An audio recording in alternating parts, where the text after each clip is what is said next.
Hello everyone. In our today's lecture, we are going to start with the next point is the neural tissues. Before starting the new point, we will just revise the last video. In our last video, we have studied the development of nervous system as during the evolution, how from the non-chordate to the chordate, how it get evolved. According to this यानुसार जर पाहिलं तर 3 फायलम्स आपण study केलेत की त्यामध्ये पहिला phylum होता फायलम पोरिफेराचं एक्झाम्पल आपण सायकॉन पाहिलं होतं आणि सायकॉन मध्ये जर पाहिलं तर त्याच्यामध्ये फक्त आणि फक्त सेन्सरी सेल्स प्रेझेंट आहेत की त्याच्या आउटरमोस्ट लेअर मध्ये आहेत की ज्याला पिनॅकोडम असं म्हटलं जातं आणि पिनॅकोडम मध्ये असलेल्या या सेन्सरी सेल्सचं नाव आहे पिनॅकोसाइट सेल्स. Okay, sensory cells म्हणून त्या काम करतात. दुसरा phylum we move towards the next phylum is the phylum Nidaria or the Coelenterata. Example of it is the Hydra. In Hydra there is a sensory cell. Along with that there is a nerve net. Okay, and this nerve net is of two parts. Two nerve nets are present. One is at the outer side, that is the epidermal side, and one is at the inner side, that is the gastrodermal lining. Okay, and it starts from the mesoglial region, which is the beneath with this ectoderm as well as the gastroderm, right?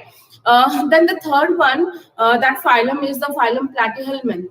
The phylum Platyhelminth, in which the example is the Planaria, and especially we have seen that this is the flatworm, right? In this flatworm, the beginning of cephalization took place. That means the head, distinct head formation took place, as well as the formation of CNS. This is the most primitive phylum which having a CNS, and this CNS is an inverted U shape. It's an inverted U shape structure and having cephalic region, and in the cephalic region it having a cephalic ganglia, and this cephalic ganglia are nothing but the brain, and from the cephalic ganglia, from the ventral lower side, the 9 fibers are arising, and from each cephalic ganglia a ventral nerve cord arises. These both the ventral nerve cord, which are connected with each other by commissure. The commissure is nothing but the transverse nerve fiber which connect these two ventral nerve cord, and from each ventral nerve cord arises the plexus, which innervates to the peripheral region. Okay, the appearance of the nervous system of Planaria is like a ladder shape. ती कशी आहे, ladder shape, शिडी सारखी तयार झाली, inverted U shape आहे, आणि अगदी सुरुवातीला जर पाहिलं तर त्याच्यामध्येच आपल्याला काय दिसून आलं की ब्रेन फॉर्मेशन आणि अगदी पेरिफेरल नर्व प्लेक्सस देखील तिथे तयार झालेले दिसतात. म्हणजे it's a primitive type of primitive phylum which having primitive type of CNS असं म्हणायला काहीच हरकत नाहीये, राईट. मग आता यामध्ये जर आपण पाहिलं तर आपल्याला क्वेश्चन्स विचारले जाऊ शकतात. Name the animal which having neurons but doesn't having brain. The example is a Hydra, right? And the beginning of cephalization took place in which phylum? The answer is a Platyhelminth, right? And the beginning of the cephalic ganglia or first brain कोणामध्ये दिसून आलं तर ते कोणामध्ये तर Platyhelminth आहे, आणि example आपल्याला काय Planaria आहे. ठीक आहे. Now we are moving towards the next point की तो आहे neural tissue. Very interesting point आहे हा. थोडंसं फोकस तुम्ही देणं गरजेचं ठरणार आहे, याच्याकडे लक्ष द्या, कॉन्सन्ट्रेट करा, कारण आपल्याला बऱ्याचशा क्युरीज असतात आपल्या स्वतः संदर्भातील, आणि त्या सॉल्व्ह करण्यासाठी आता आपल्याला ह्याच्याकडे लक्ष द्यायचं आहे. आणि बेसिक पासून आपण सुरुवात करतोय. आता न्यूरल टिश्यू म्हटलं तर सगळ्यांना फक्त काय की ब्रेन आहे, म्हणजे नर्वस सिस्टीम आहे, तर नर्वस सिस्टीम मध्ये न्यूरॉन्स आहेत, बस. आपलं एकच म्हणणं आहे की बाबा नर्वस टिश्यू, न्यूरल टिश्यू म्हणजे न्यूरॉन्स, फक्त न्यूरॉन्स नाही आहेत, तर खूप सारे अदर टिश्यूज देखील की जे न्यूरल टिश्यू म्हणून काम करतात. ओके, मग आता न्यूरल टिश्यूज जे काय आहेत तर त्या न्यूरल टिश्यूज ब्रॉडली आपण त्याला सुरुवातीला नर्व सेल असं म्हणूयात. कोणकोणते असतील तर नर्व सेल्स म्हणजेच काय तर आपल्या न्यूरॉन्स आहेत, व्हेरी फेमस वन. न्यूरॉन्स सगळ्यांना माहिती आहेत. त्याच्यानंतर त्याच्या व्यतिरिक्त जे काय आहेत, these are the neuroglial cells. Neuroglial cells त्यानंतरही येतात ते न्यूरोसिक्रिटरी सेल्स.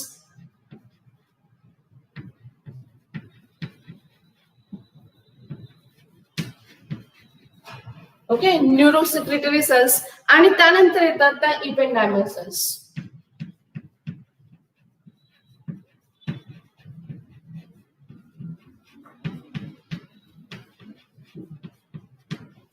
म्हणजे जर आपण न्यूरल टिश्यूज जर पाहिले तर न्यूरल टिश्यूजला आपण काय करतोय की याला डिवाइड केलं या चार मध्ये. Neurons, neuroglial cells, neurosecretory cells and the ependymal cells.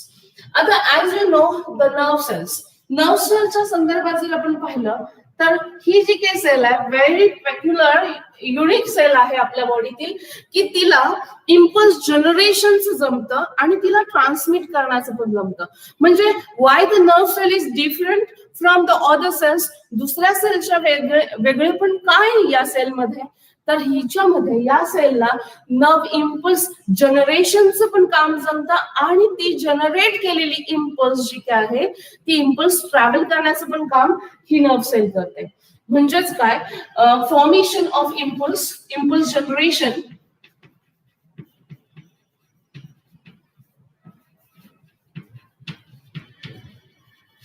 Impulse generation. Okay, हे महत्वाचं काम तिचं असणार आहे. As well as to travel the impulse, travel that impulse. किंवा आपण त्याला मेजरली असं म्हणूया की कंडक्शन ऑफ इम्पल्स बोलूयात. Very important one is a conduction of impulse. Conduction of impulse म्हणजे महत्वाची काम, राईट. म्हणजे इम्पल्स जनरेट करणं आणि तिला कंडक्ट करणं, त्या दोन ज्या काही बाबी आहेत ती खूप महत्वाची बाब आहे आणि म्हणून तिला आपण कंडक्टिंग सेल असं म्हणतो. So everyone will remain in mind की बाबा कंडक्टिंग सेल का म्हटलं जातं, तर ती काय करते की इम्पल्स जनरेशन पण तिच्यामध्ये केलं जातं आणि तिला त्या इम्पल्सला ट्रॅव्हल पण ती करते, म्हणजे कंडक्ट करते. कंडक्शन ऑफ इम्पल्स म्हणून तिला कंडक्टिंग सेल असं म्हटलं जातं. आणि बॉडीतली ही एकमेव सेल आहे की ती काय करते, कंडक्शन करते इम्पल्सचं, राईट. म्हणून तिचं वेगळेपण आहे. आणि त्यातल्या त्यात दुसरी बाब म्हटलं तर काय की नर्व सेलच्या संदर्भात जर पाहिलं तर नर्व सेल जे काय आहेत त्या आफ्टर बर्थ डिवाइड होत नाही. After birth never ever divide.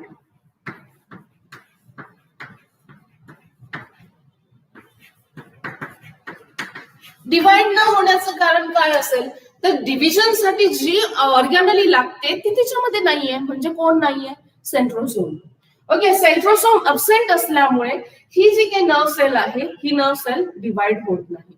So पक्क ध्यानात ठेवा, जन्माला आल्यानंतर आफ्टर बर्थ फक्त न्यूरॉन्सचा साईज वाढेल, पण त्याचा नंबर बिलकुल वाढणार नाही.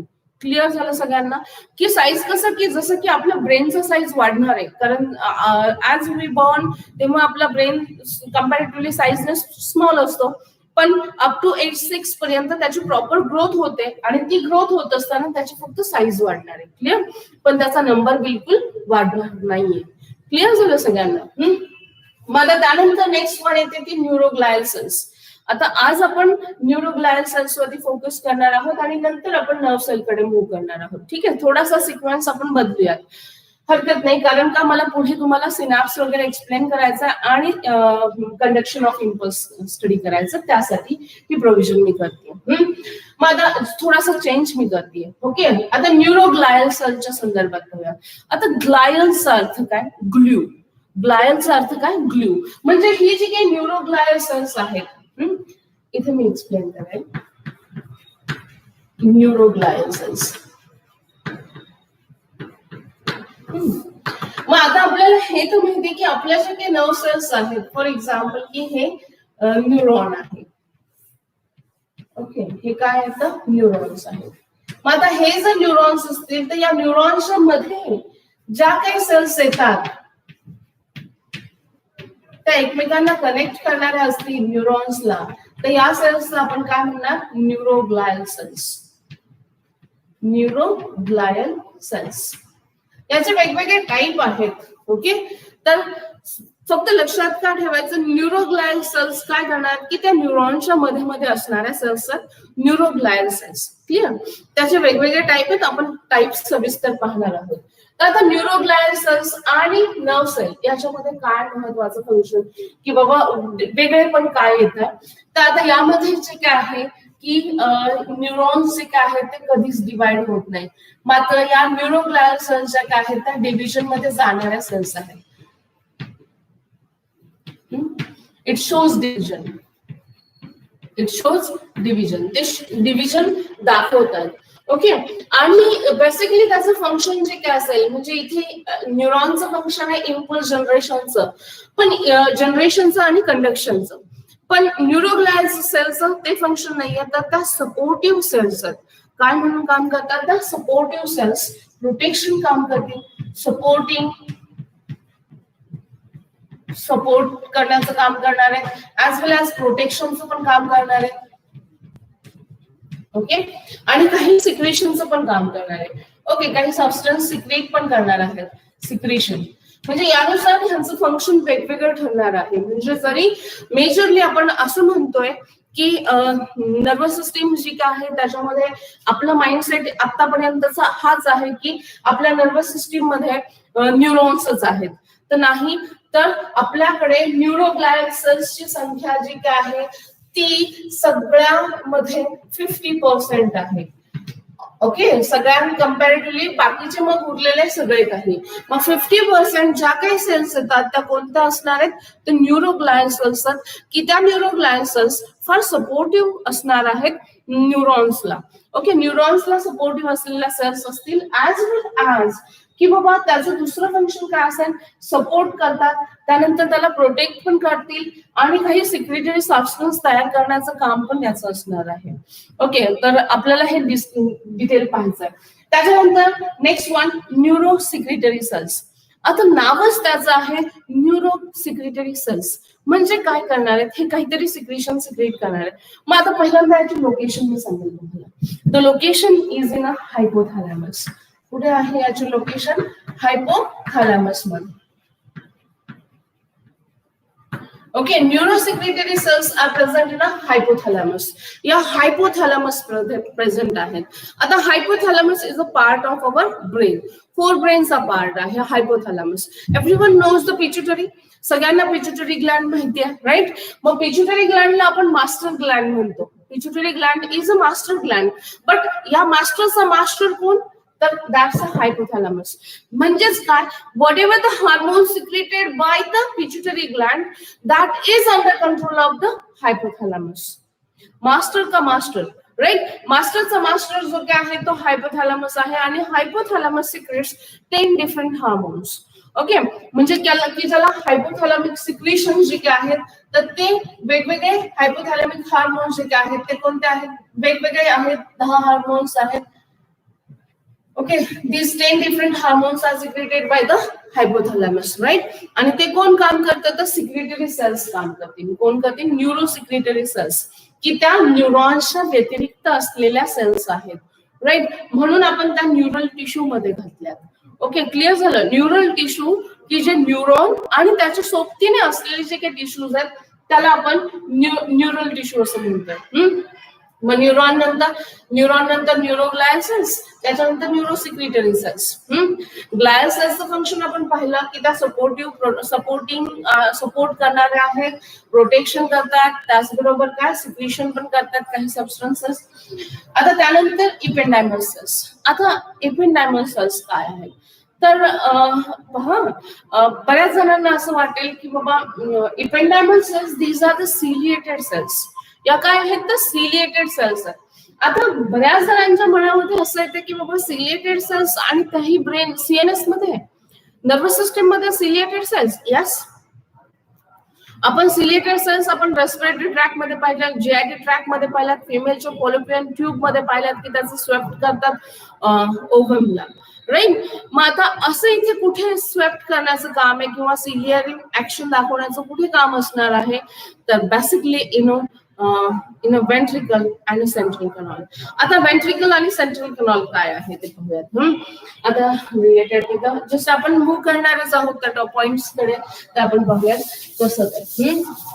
जस्ट रिलेटेड विथ इपेंडायमल सेल्स कुठे आहेत आणि त्याचं फंक्शन काय असणार आहे. तर इपेंडायमल सेल्सचं फंक्शन पण आपण पाहणारच आहोत नंतर, पण आता डिटेल बघूया. आता फॉर एक्झाम्पल की मी हे जे काही ड्रॉ करते हा आपला ब्रेन आहे आणि हा आपला स्पायनल कॉर्ड आहे. ठीक आहे.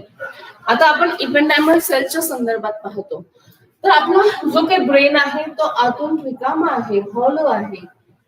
म्हणजे कोणी म्हटलं ना रिकामा खोकं आहे, तर यस रिकामा खोकं आहे, पण ते भरलंय कशाने तर फ्लुइडने, आणि त्या फ्लुइडचं नाव काय आहे CSF. ठीक आहे. Our brain is a hollow one. लक्षात असू द्या, सगळ्यांनी पक्क ध्यानात ठेवायचं, रिकामं म्हटलं तर रिकामच आहे, फक्त ते कशाने भरलंय तर फ्लुइडने भरलंय, आणि त्या फ्लुइडचं नाव आहे CSF. काय त्या फ्लुइडचं नाव CSF. म्हणजे कोणी म्हटलं भुसा भरलाय का, भुसा तर बिलकुल नाही, तर त्याच्यामध्ये काय तर फ्लुइड भरलेलं आहे, आणि ते फ्लुइड काय आहे cerebrospinal fluid CSF. Right. मग आता CSF जे काय आहे तर त्या सिक्रेशन कोण करतात तर इपेंडायमल सेल्स करतात. आता या पहा, जे काही कॅव्हिटी आहे ब्रेनच्या कॅव्हिटीला म्हटलं जातं वेंट्रिकल. ओके, त्याला म्हटलं जातं वेंट्रिकल्स. आता बरेच जण कन्फ्युज होतील, वेंट्रिकल तर हार्ट मध्ये पण आहेत. Okay, right and left ventricle, बरोबर. तर आता ब्रेन मध्ये जी काही कॅव्हिटी आहे ना तर त्या कॅव्हिटीला म्हटलं जातं वेंट्रिकल. काय म्हटलं जातं वेंट्रिकल. ओके. आणि त्यानंतर जी कॅव्हिटी हा आहे हा ब्रेन आणि हा स्पायनल कॉर्ड. राईट. आता मी फक्त तुम्हाला एखाद दोनच वेंट्रिकल इथे दिसतील, पण तशा खूप साऱ्या आहेत. त्यानंतर ना जेव्हा डिटेल आपण पाहू वेंट्रिकल संदर्भात तेव्हा मी त्याच्या नावांसह तुम्हाला सांगेल. मग आता हा जो काही आहे हा स्पायनल कॉर्ड आहे. स्पायनल कॉर्डच्या आतमध्ये जो काय आहे तो आहे सेंट्रल कॅनॉल आहे. काय आहे सेंट्रल कॅनॉल. आता CNS जी काय आहे ती टोटली मॉइस्ट असणं गरजेचं आहे, नेव्हर एव्हर तिला ड्राय बिलकुल होऊ द्यायचं नाहीये.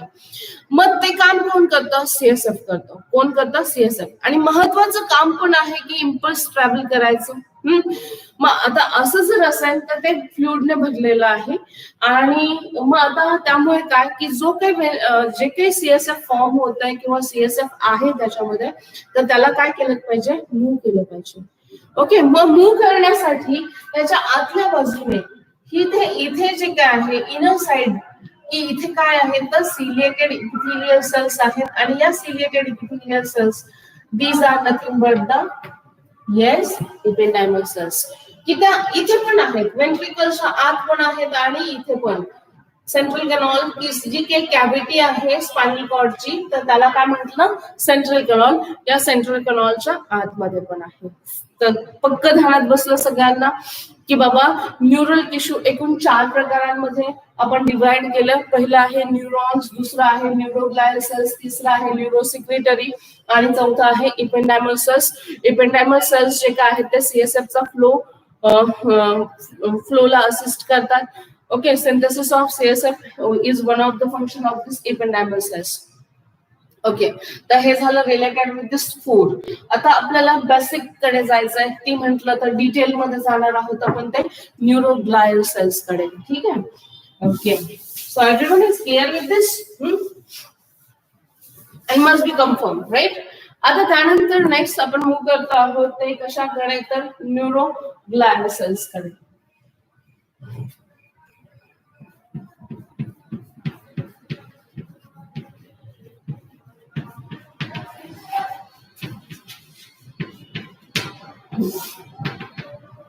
आता जसं की आपण पाहिलं की न्यूरॉन्स जे काय आहेत तर न्यूरॉन्स पहिल्यांदा आपण टर्म समजून घेऊयात. नर्व कशाला म्हटलं जातं is a bundle of axons. Term समजून घेऊयात. Nerve is a bundle of axon. Bundle of axon की जो CNS मध्ये असेल त्याला आपण काय म्हणायचं नर्व असं म्हणायचं. आता बंडल ऑफ एक्सॉन्सच आहेत आणि ते कुठे आहेत तर CNS मध्ये असतील. CNS मध्ये जसं सॉरी नर्व की जे बंडल ऑफ एक्सॉन असतील आणि ते CNSच्या बाहेरच्या बाजूला म्हणजे PNS मध्ये असतील तर त्याला आपण नर्व ही टर्म वापरायची. नर्व टर्म कशाला वापरायची?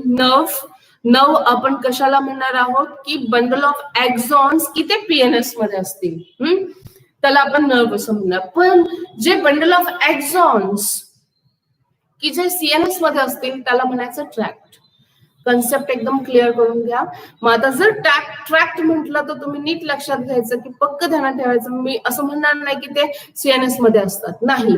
तर बंडल ऑफ एक्झॉन्स की जे सीएनएस मध्ये असतील त्याला आपण ट्रॅक्टच म्हणणार, आणि जे बंडल ऑफ एक्झॉन्स पीएनएस मध्ये असणार, पेरिफेरल नर्वस सिस्टीम मध्ये असणार, त्याला आपण म्हणणार नर्व.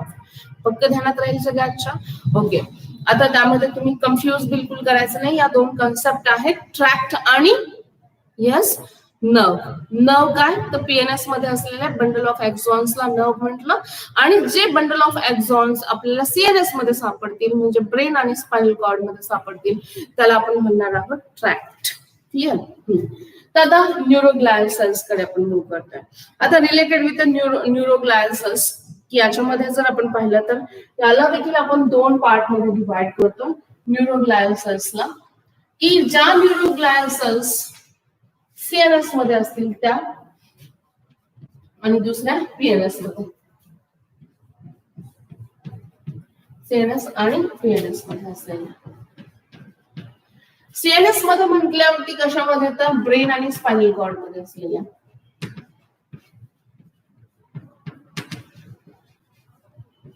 ब्रेन आणि स्पायनल कॉर्ड मध्ये असलेल्या ज्या काय आहेत त्या न्यूरोग्लायल सेल्स कोणकोणत्या असतील तर 30 त्या कोणत्या आहेत? पहिली जर आपण पाहिलं तर ऍस्ट्रोसाइट्स.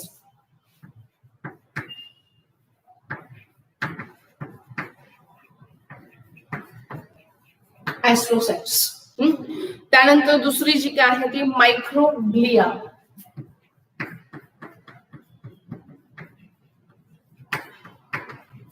आणि तिसरी जी काय आहे ती ऑलिगोडेंड्राइट्स. ऑलिगोडेंड्राइट्स.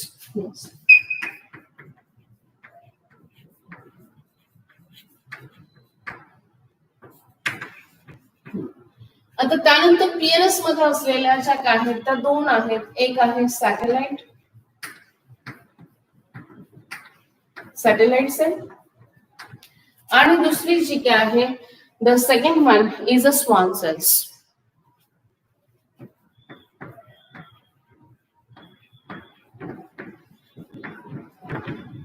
ओके, तर आता एकूण किती आहेत? या 5 आहेत. किती आहेत? 5. तर पक्क ध्यानात ठेवा, ऍस्ट्रोसाइट, मायक्रोग्लिया, ऑलिगोडेंड्राइट्स या सीएनएस मध्ये असलेल्या आहेत, आणि सॅटेलाइट आणि स्वान सेल्स कुठे असणार आहेत तर पीएनएस मध्ये असणार आहे. कन्फ्युजन बिलकुल करायचं नाही. एमसीक्यू विचारला जाऊ शकतो. ओके, एमसीक्यू विचारला जाऊ शकतो, which one of the following is from CNS. Okay, किंवा एखादीचं नाव घेऊन तुम्हाला विचारलं जाऊ शकते ऑलिगोडेंड्राइट्स कुठे सापडतात, तर ते तुम्हाला सांगता आलं पाहिजे की बाबा ऍस्ट्रोसाइट्स, मायक्रोग्लिया, ऑलिगोडेंड्राइट्स या ज्या काही 3 आहेत त्या सीएनएस मधल्या न्यूरोग्लियल सेल्स, ग्लायल सेल्स आहेत. तर सॅटेलाइट सेल्स आणि स्वान सेल्स ज्या काय आहेत त्या कुठल्या आहेत तर पीएनएस मधल्या न्यूरोग्लायल सेल्स आहेत. क्लिअर? आता जर आपल्याला त्याचे फंक्शन्स कळाले तरच नीटनेटकं लक्षात राहील. तर आपण नीट समजून घेऊया रिलेटेड विथ ऍस्ट्रोसाइट्स. आता ऍस्ट्रोसाइट ज्या काय आहेत तर खूप महत्वाच्या सेल्स या आहेत. ऍस्ट्रोसाइट्स तुम्ही त्याचं डायग्राम देखील पाहू शकता, आपल्या बुक मध्ये दिलेली आहे. स्टार शेप स्ट्रक्चर दिसलेली ही सेल आहे. ओके, म्हणून तिला ऍस्ट्रो. ओके, साइट म्हणजे सेल, स्टार शेप आहे ती ऍस्ट्रोसाइट सेल. महत्वाचा रोल आहे हिचा, ब्लड ब्रेन बॅरियर म्हणून काम करते. ओके, ही काय म्हणून काम करते? Blood brain barrier. त्याला BBB असं म्हणून म्हटलं जातं, ब्लड ब्रेन बॅरियर.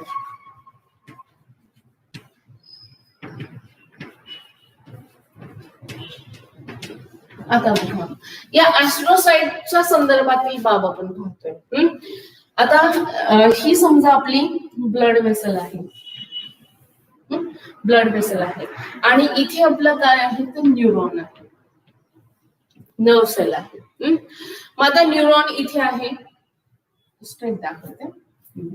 तर हा आपला न्यूरॉन आहे आणि ही काय आहे ब्लड वेसल आहे. ब्लड ब्रेन बॅरियर म्हणजे काय? बॅरियर म्हणजे मध्ये येणारा अडथळा. अडथळा नाही म्हणता येणार, तर हा प्रोटेक्शन साठी खास करून बनलेला आहे. तर आता ही जी काही ऍस्ट्रोसाइट आहे, वेगळ्या रंगाने दाखवते, ही समजा ऍस्ट्रोसाइट आहे. तर ही जी काही ऍस्ट्रोसाइट आहे ना, तर विच गेट ऍडियर टू दिस, ती याला पण अटॅचमेंट दाखवते, अटॅच होते आणि न्यूरॉनला पण अटॅचमेंट दाखवत असते. आता होतं काय की याच्या भोवती इथे काय ब्लड वेसलच्या बाजूला या ऍस्ट्रोसाइट जॉईंट आहेत, अटॅच आहेत. आता सगळ्यांना हे माहितीये की आपली नर्व सेल जी आहे ती सतत कार्यरत असलेली सेल आहे, कंटिन्युअसली काम करणारी, म्हणजे तिला एनर्जीची आवश्यकता जास्त आहे. न्यूट्रिएंटचा सप्लाय हा कंटिन्युअस झाला पाहिजे. मग त्यामुळे ऍज वेल एज गॅसेस एक्सचेंज पण चांगल्यापैकी झाला पाहिजे. मग त्यामुळे हे जे काही ब्लड वेसल आहे, तर या ब्लड वेसल मध्ये जे काही न्यूट्रिएंट्स असतील, फॉर एक्झाम्पल की सपोज हे न्यूट्रिएंट्स आहेत, ओके, तर हे न्यूट्रिएंट जे काय आहेत ते इकडे नर्व सेलकडे जायचे. मग त्यामुळे पहिल्यांदा हे जे काही न्यूट्रिएंट्स आहेत ना, हे न्यूट्रिएंट सिंपल डिफ्युजनने नाही जाणार, असे पास नाही होणार डायरेक्टली नर्व सेलकडे. तर ते कसे जाणार आहेत? वाया. कोण नेणार आहे? या ऍस्ट्रोसाइट्स नेणार आहेत. ऍस्ट्रोसाइट्स ऍस्ट्रोसाइट्स काय करतील? हे न्यूट्रिएंट मटेरियल ह्याच्यामध्ये भरवलं जाईल आणि त्यानंतर या ऍस्ट्रोसाइट ज्या काय आहेत त्या नर्व सेलकडे जाणार आहेत. इथे नर्व सेलकडे जातात आणि मग याला ते न्यूट्रिएंट जे काय आहेत ते प्रोव्हाइड करतात. ओके, न्यूट्रिएंट्स काय करतील? प्रोव्हाइड करतील. ओके, म्हणजे एकदा त्या इकडे ब्लड वेसलला चिटकल्यात, ब्लड वेसलला चिटकल्यानंतर त्या काय करतात? ब्लड वेसल मधनं न्यूट्रिएंट जे काही न्यूरॉनकडे न्यायचे किंवा नर्व सेलकडे न्यायचे त्या काय केल्या जातील? त्याच्यामध्ये भरले जातील आणि नंतर भरल्यानंतर त्या ऍस्ट्रोसाइट कोणाकडे मायग्रेट होतील? ते मूव्ह टुवर्ड्स द न्यूरॉन. त्या न्यूरॉनकडे मूव्ह होतात आणि मग न्यूरॉनला चिटकतील आणि न्यूरॉन मध्ये ते जे काही न्यूट्रिएंट मटेरियल त्याला द्यायचं ते देऊन टाकतील. क्लिअर झालं? आता दुसरी बाब, समजा की बाबा एखादा व्यक्ती हा जुनाट आजाराने ग्रस्त आहे, तो ऑन बेड आहे आणि जाण्याची शक्यता असते, पण तरी देखील त्याचा ब्रेन जो आहे, नर्वस सिस्टीम ही लवकर अफेक्ट होत नाही. जनरली तुम्हाला आता हे तर माहितीये की आपला इतर जे काही ऑर्गन्स आहेत, साधं साधा आजार पण आपल्याला प्रत्येक ऑर्गनला येतं. म्हणजे जसं की स्किनवरती इचिंग येतं, डोळ्याला देखील आपल्याला आय इन्फेक्शन होतं, कानाला होतं, इवन दो आपले vital organs, kidney, heart, lungs हे देखील अफेक्ट होतात.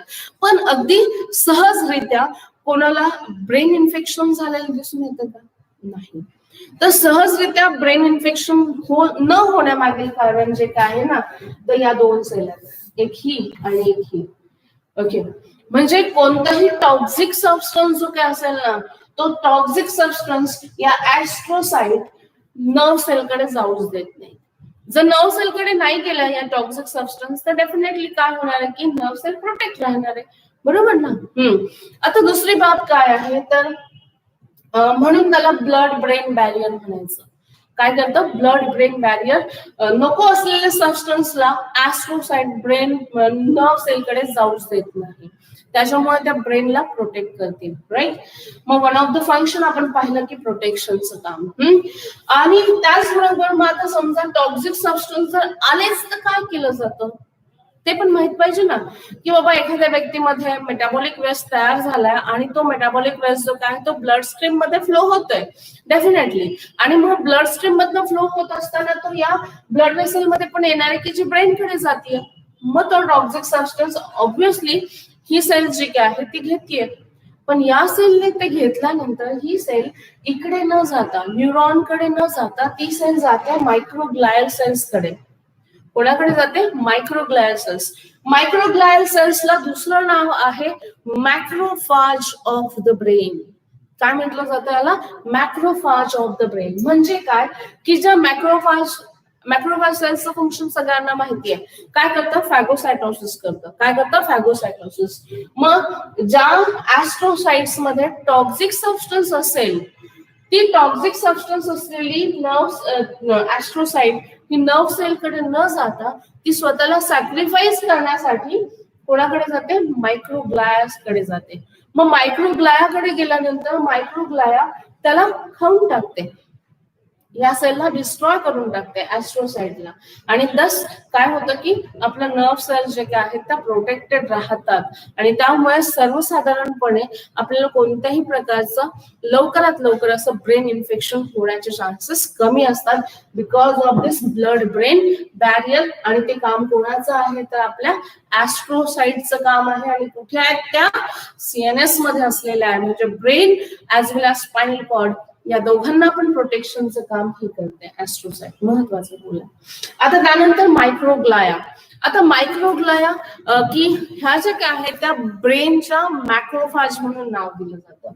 Okay, these microglia are nothing but the macrophage of brain. ब्रेनचं मायक्रोफाज आहे. आता नावच आहे मॅक्रोफाज. फॅगोसायटिक सेल असलेली जी काही सेल आहे तिला आपण काय म्हणतो मायक्रोफाज. ओके, आता यामध्ये पण महत्वाची बाब मी सांगेल.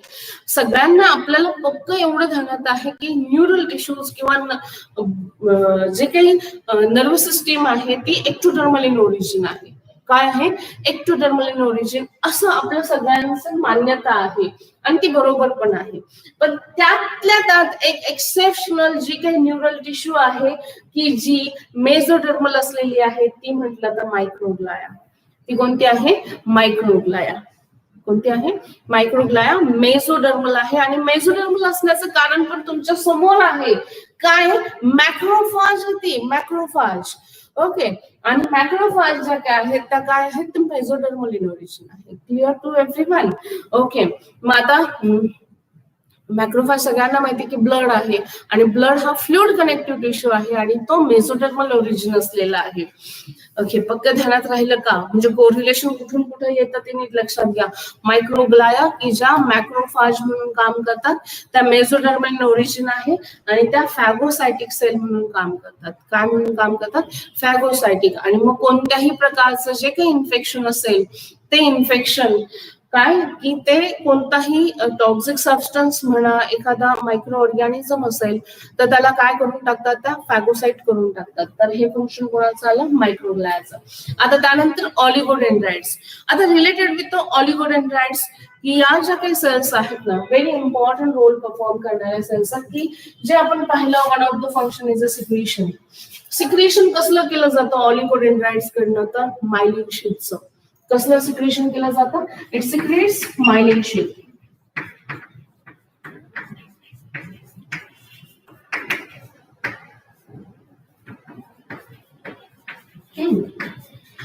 ओके, तर तुम्हाला सगळ्यांना माहिती आहे की न्यूरॉन्स आपल्याला पाहायचंय. न्यूरॉनचे टाईप पाहताना मी सांगेल मेड्युलेटेड न्यूरॉन अँड नॉन मेड्युलेटेड न्यूरॉन. यालाच आपण काय म्हणतो की मेड्युलेटेडचा अर्थ काय? Myelinated and non myelinated. मग मायलिन शीथ जे काही सिक्रिएट केलं जातं तर ते सिक्रेशन ऑलिगोडेंड्राइट्स कडून केलं जातं, आणि रोल आहे मायलिन शीथचा, व्हेरी इम्पॉर्टंट रोल आहे. मायलिन शीथ जे काय आहे ना तर ते मायलिन शीथ मॅक्सिमम काय करतं की इम्पल्स ट्रॅव्हल करण्यासाठी हेल्पफुल ठरतं, आणि 50% काय म्हणू की 50% जास्त गतीने काय होतं की मायलिन शीथ असेल तर नर्व इम्पल्स ही जास्त गतीने ट्रॅव्हल केली जाते. आता त्यानंतर सॅटेलाइट सेल आणि स्वान सेल्स. आता नीट लक्षात घ्या, related with the satellite cell. Satellite cell की ज्या पीएनएस मध्ये असलेल्या सेल्स आहेत. ओके, आणि याचं जे काही फंक्शन आहे सेम ऍज द मायक्रोफाज. मायक्रोफाज सारखंच फंक्शन आहे, पण ते कुठे परफॉर्म केलं जातं? पीएनएस मध्ये. म्हणजे satellite cell are also the phagocytic cell. त्या पण काय म्हणून काम करतात? फॅगोसायटिक म्हणून काम करतात. Then the Schwann cell. आता everyone knows the Schwann cells. या स्वान सेल्स आणि याचं फंक्शन असतं काय असतं? तर सिक्रेशन ऑफ मायलिन शीथ. पण हे सिक्रेशन ऑफ मायलिन शीथ कुठे होणार आहे? पीएनएस मध्ये. कुठे होणार आहे? पीएनएस मध्ये. नीट लक्षात घ्या, सॅटेलाइट सेलचं फंक्शन फॅगोसायटिक आहे जे की मायक्रोग्लियाचं आहे. मायक्रोग्लिया सीएनएस मध्ये आहे, आणि सॅटेलाइट कुठे आहेत? तर पीएनएस मध्ये. त्याचं फंक्शन काय आलं? Yes, phagocytosis. स्वान सेलचं फंक्शन काय आलं? Secretion of myelin sheath. Oligodendrite सेलचं पण फंक्शन काय आलं? Secretion of myelin sheath. पण त्यांची लोकेशन वेगवेगळी आहे. एक आहे सीएनएस मध्ये आणि दुसरं आहे पीएनएस मध्ये. Okay, so this is all related with the related with the neuroglial cells, की ज्या न्यूरोग्लायल सेल्स काही सीएनएस मध्ये असतील तर काही पीएनएस मध्ये. सीएनएस मध्ये असलेल्या 3 सेल्स आहेत, ऍस्ट्रोसाइट्स, मायक्रोग्लिया, ऑलिगोडेंड्राइट्स, आणि पीएनएस मध्ये असलेल्या सॅटेलाइट आणि Schwann cells. Okay, so this is related with the neural tissues. Neural टिश्यूजला आपण 4 मध्ये डिवाइड केलं, nerve cells, neuroglial cells, then neurosecretory cells and the ependymal cells. Further on we move towards the neuroglial cells. Neuroglial cells ला 2 part मध्ये divide केलं, CNS आणि PNS. CNS मध्ये astrocytes, microglia and the oligodendrites, आणि PNS मध्ये satellite आणि Schwann cells. Okay, thank you very much.